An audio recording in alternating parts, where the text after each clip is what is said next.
Okay, so if you followed my channel for a while, you know that I have essentially made it my mission to weed out the really bad videos that say really dumbass things about Australia that just aren't accurate. But you may have also realised that I love finding new creators who are just really nice people and who've got their heads screwed on right when they talk about Australia. And this creator falls into that category. She's definitely got her head screwed on right. Now, she's a new creator, so if you like what you see in this video, jump across to her channel and I'll add the link there.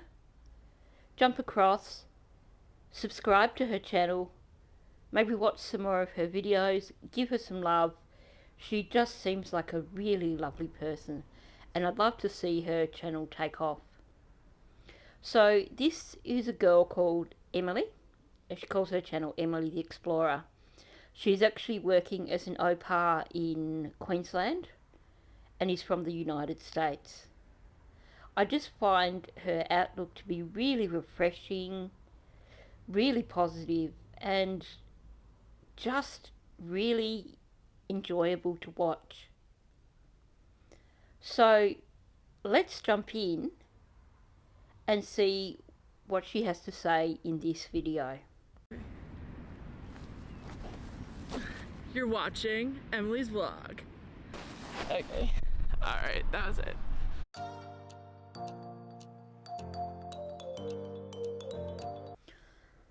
Well, that's a super unique way to start your video. But that tells me one thing. I think this girl's going to have the resilience to stick it out on YouTube. Because you've probably seen the kind of trolls that exist lurking around the streets of YouTube who love to make horrible comments to new YouTubers, or particularly to new YouTubers, to try and tear them down. And I think she's got the confidence to ride that wave and to grow her channel and hopefully continue to put out some pretty interesting content. Hi everyone! Good morning or good day. It is Thursday and today I have my day off, so I decided there's this super duper nice park around that has koalas somewhere. We'll see if I see any today, but it's my first time at the park, so I'm just gonna take a little walk. I want to be answering some questions though that I posed on my Instagram, so everything's going super great. Actually, yesterday marked my 2 weeks of being here, which was super cool. I've met so many people. The people at the IC church that I go to are the kindest people. I absolutely love going to church there, and I do feel like I really feel like the Lord has put me here for a place and a time as this, and so yeah, let's talk about it. I'm just going to comment that from an Australian perspective, I think that many of us cringe a little the moment someone starts to really put their religion out there in front of us on a YouTube channel. Because we are, I guess, a bit more private about our religious beliefs. Not like in the US where people are so very vocal about their religious beliefs. So hopefully she's not going to cop any flack from Australians who look at that and think, oh, she's a zealot. Because I think what we're seeing here, it's a difference of cultures. And in America, it's quite normal for people to just talk about their religion. And there's almost a pressure, I believe, for Americans to talk about being Christians and for Americans to give the impression that they are good Christians. In Australia, we are such a multicultural society, and I think that plays a big part because we do have people from so many different religious backgrounds, different denominational backgrounds, and you don't often hear people talking about their religion so very openly in public.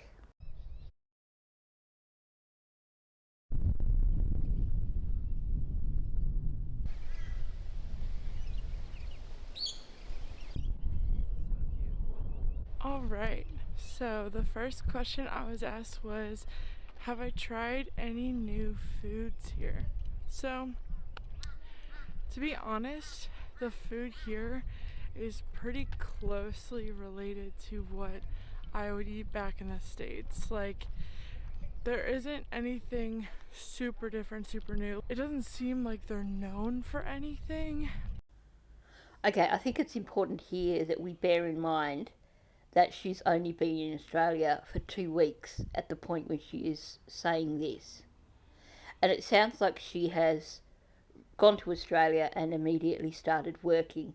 So I'm not sure how much time she's spent exploring or getting to know the area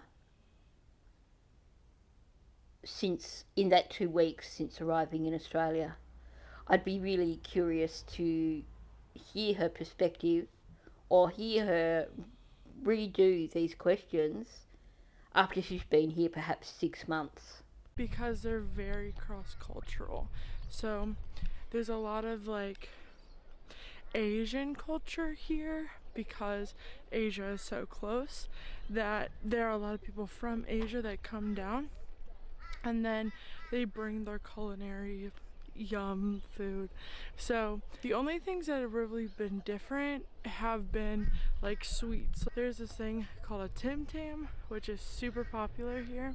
This chocolate cookie like thing, and then it's coated in chocolate. So it's like double chocolate. It to me it tastes like if you take a Twix bar, double the cookie, take away the caramel. Like that's what it tastes like to me. I'd love to know your thoughts on that comparison there.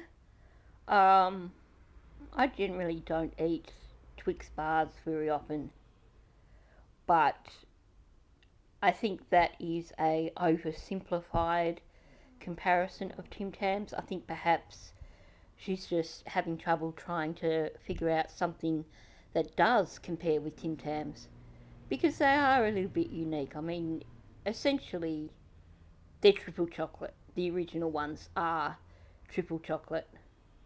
You got, chocolate in the middle, chocolate cookie, chocolate outside. The other thing I have to say is that I hope someone teaches this girl how to slam a Tim Tam soon, because then it won't just be talking about this cookie. It'll be really understanding what a Tim Tam is and learning to appreciate the brilliance of the Tim Tam. How is the wildlife here? Are there actually lots of snakes, spiders, those kinds of things? Actually, I have not seen a snake yet. I've not seen any like large spiders. Just I love that she is so very matter of fact. None of this dramatics that you see from some Americans when they start talking about Australia. Just straight to the point. No, I've not seen a snake yet. I've not seen any big spiders. Note that she did say yet in terms of snakes, so it's possible that she's still not entirely convinced that Australia isn't overrun with snakes and drop bears and things that are going to kill you. But, give her a few more months and she'll be probably a bit more assertive in this, saying, yeah, I've been here all this time, I've not seen one snake, I'm still alive.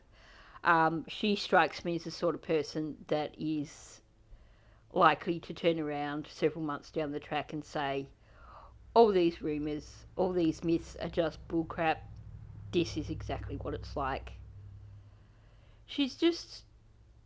There is just something really lovely about this creator. She's just a really genuine person, and she's not trying to dramatise anything. She's not trying to push that whole narrative of America being better than Australia.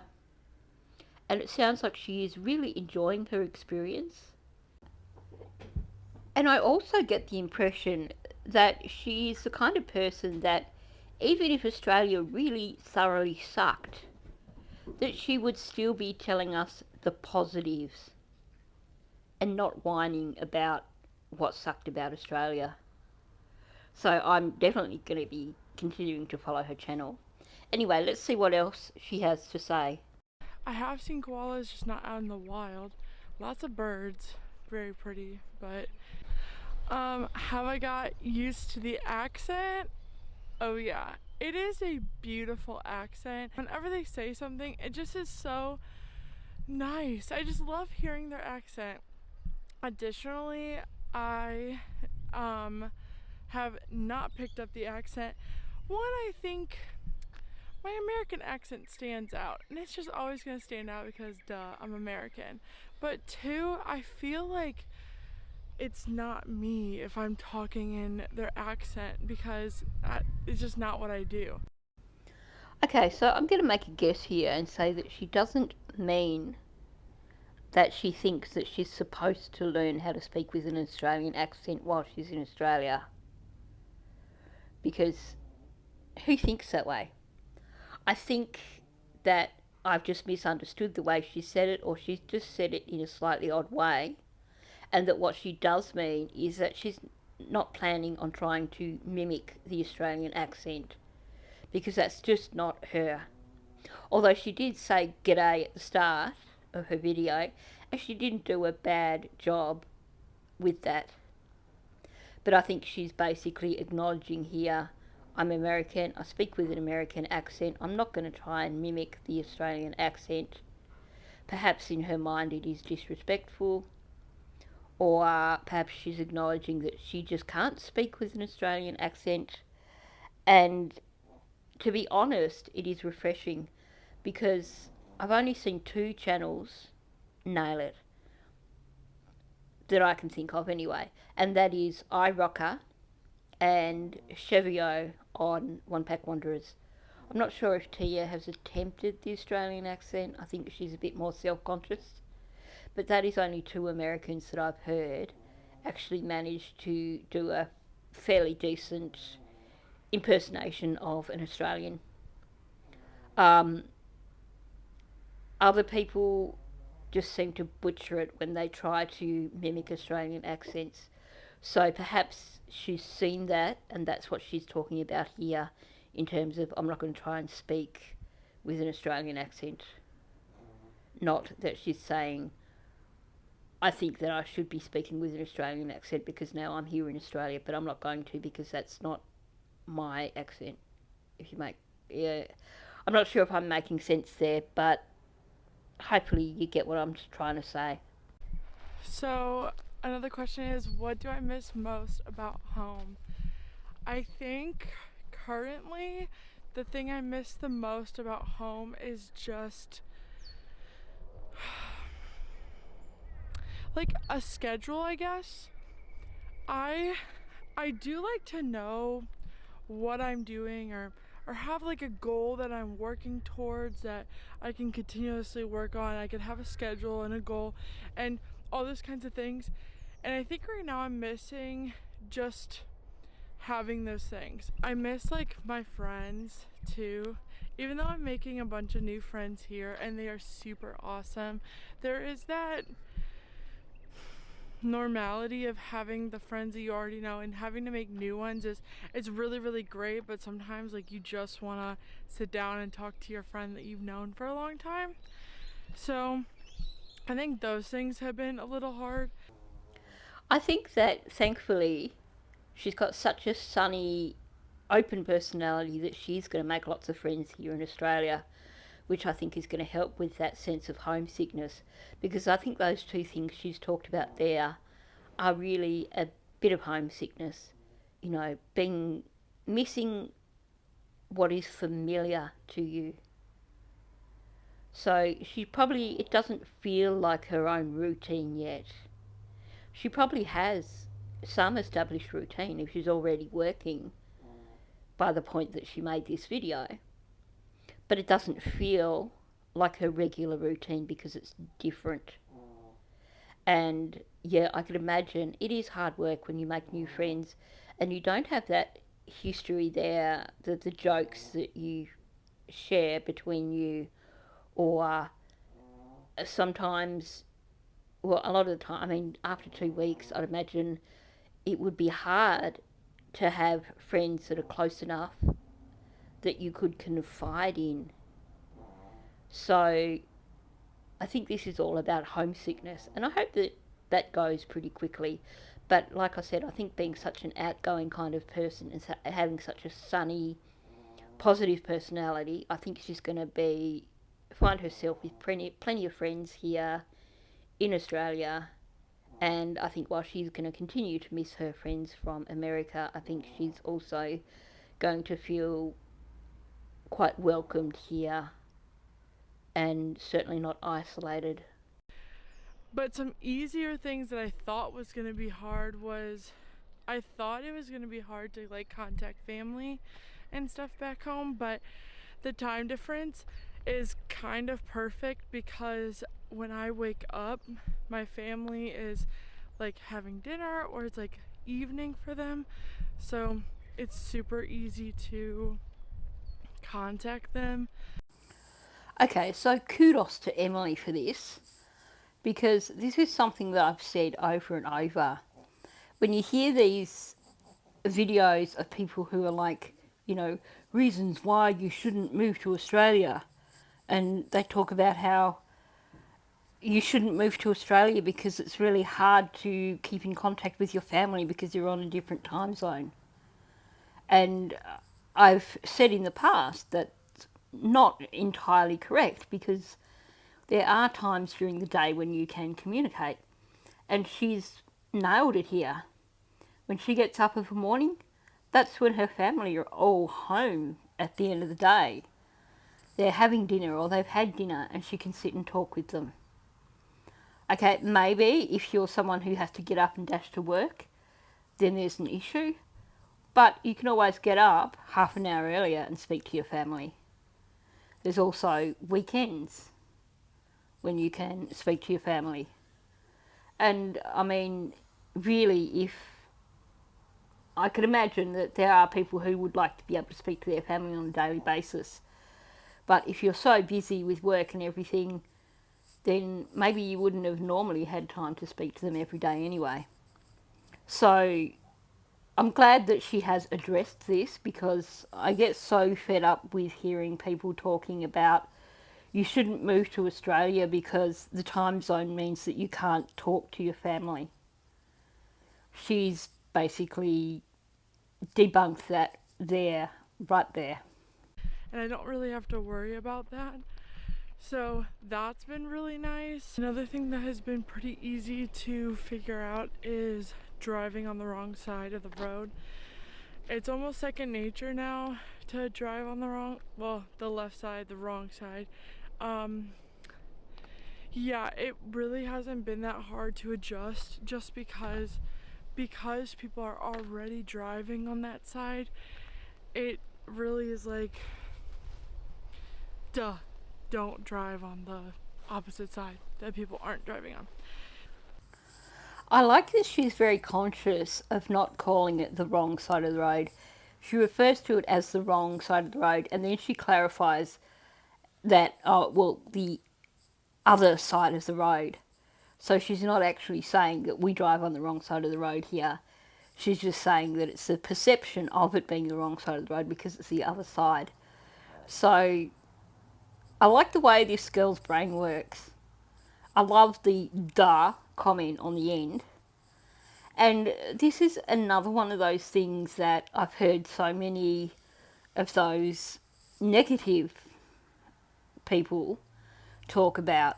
Oh, they drive on the wrong side of the road there, and it's just so hard to get used to. She's been in Australia 2 weeks when she did this video, and she's saying, well, it's actually not hard to adapt to. Everyone else is driving on the left side of the road, so you adapt to that. It's like, duh. So when she said that, I thought, Yeah, you're gonna fit in here. She calls a spade a spade. That's a very Australian thing to do. Like, well, duh, everyone else is driving on the left side of the road. So I think there's a bit of an Australian spirit there. Definitely, I think she's going to fit in quite well in Australia. I hope she gets a chance to travel while she's here as well, and it's not just all work, because I think this is someone who's really going to appreciate Australia and what it has to offer. Another thing that's been kind of cool and funny has been to hear like the language, kind of going back to that, like some common words they say are like chuck, like everything. Like instead of throw, it's chuck. So the like chuck that, or chuck that chuck it into the bin, which means like throwing trash into the bin. Chuck a Yui. So it's also used in things that aren't actually like, you're not actually throwing something, but because you wouldn't say throw a U-turn, you'd say make a U-turn, but they say chuck a Yui. You know, I'd never actually thought about that, the way we say chuckayui, because chuck doesn't mean make. So it's actually a good point there. But I do like that she has picked up on these language differences. And clearly, this is someone who has a decent amount of intelligence, because she is managing to put what is said into context and understanding what is said based on context. So, going back to what I said previously, I think this girl is going to thrive while she's in Australia. I think she's going to pick up a lot of colloquialisms, and I think she's going to enjoy being here in Australia. And I love her outlook. I know I sound like I'm just raving, but you know, I've looked at some pretty negative videos in the last couple of weeks, and I just love finding someone that is so refreshing and so outgoing, so sunny, no negativity, and she seems to really get Australia. Even within 2 weeks, she seems to get it. She's not putting forward any of that negativity or any of that America is better than Australia that you get from some Americans.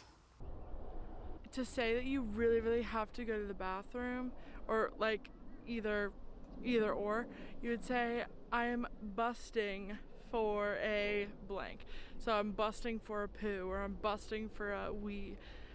So funny. Like I almost laugh every time I hear that, because it's just, yeah, it's kind of hilarious. I'd love to know why it is that she finds it amusing. Is it, are we a little bit more uncouth? Do we sound a little bit more uncouth saying it that way? And for the record, I tend to just say, well, I'm busting. Most people I know usually just say I'm busting, they don't qualify. So I'm wondering if that's perhaps what the kids that she works with say. But either way, I'm curious. I wonder what it is about it that is so amusing. Another question that I got asked is, what is something that has shocked me about Australia, or what has been one of my favorite things so far? And I would say currently one of my favorite things about Australia is truly the wildlife. There's this one bird, which in my last vlog, I was specifically recording the birds for this one bird. Poo! And then it goes like womp womp womp, or pew pew pew is what I think it sounds like.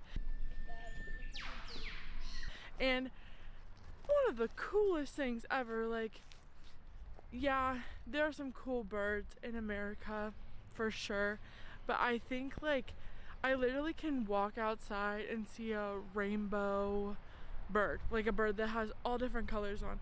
And I don't think in the States, like, yeah, I mean, I could see a cardinal, or, you know, I could see like a chickadee or whatever, but I just love the wildlife.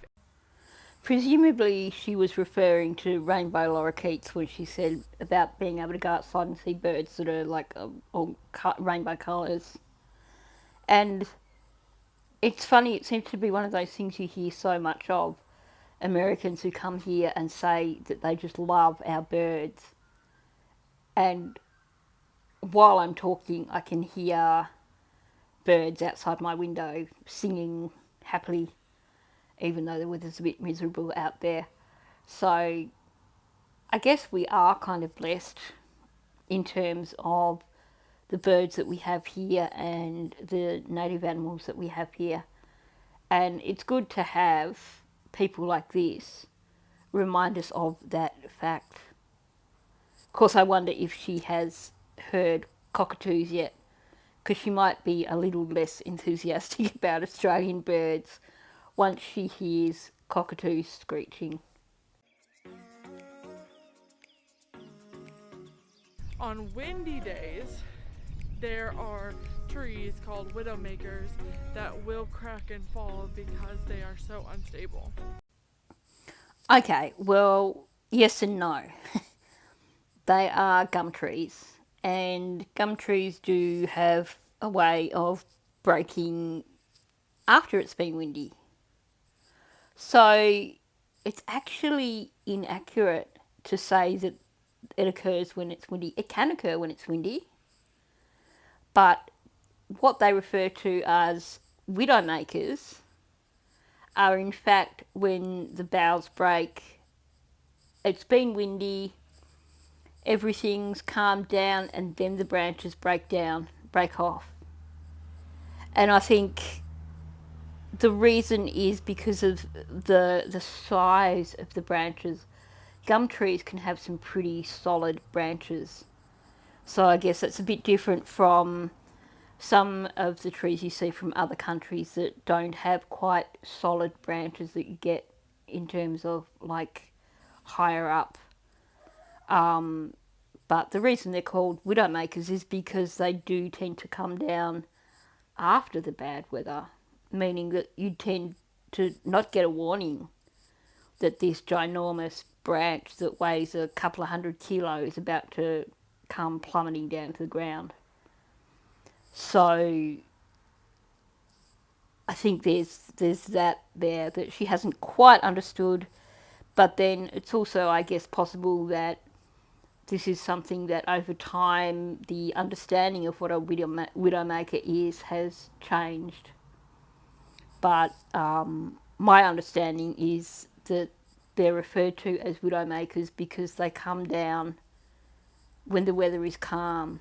They get damaged during windy weather, and they come down when the weather is calm, which is why they're called widowmakers. A tree getting blown over in the wind is not the same thing. It can occur and it will occur, but I don't think that's when you refer to it as a widowmaker. Let me know what you think though. What is your understanding of a widowmaker?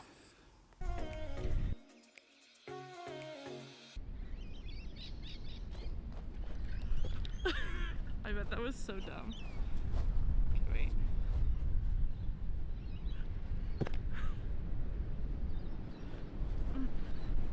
Oh, I could do like it could be my sister.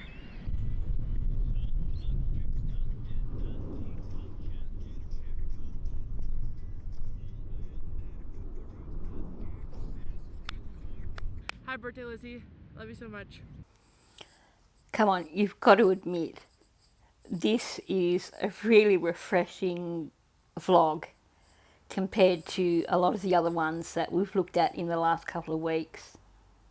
And I have to say, I think she's going to do great as an au pair because she seems to have that sort of energy that kids love. She does end the video with several minutes of self-reflection, which I think is really good too, because I think that is what is missing in a lot of these other videos we look at.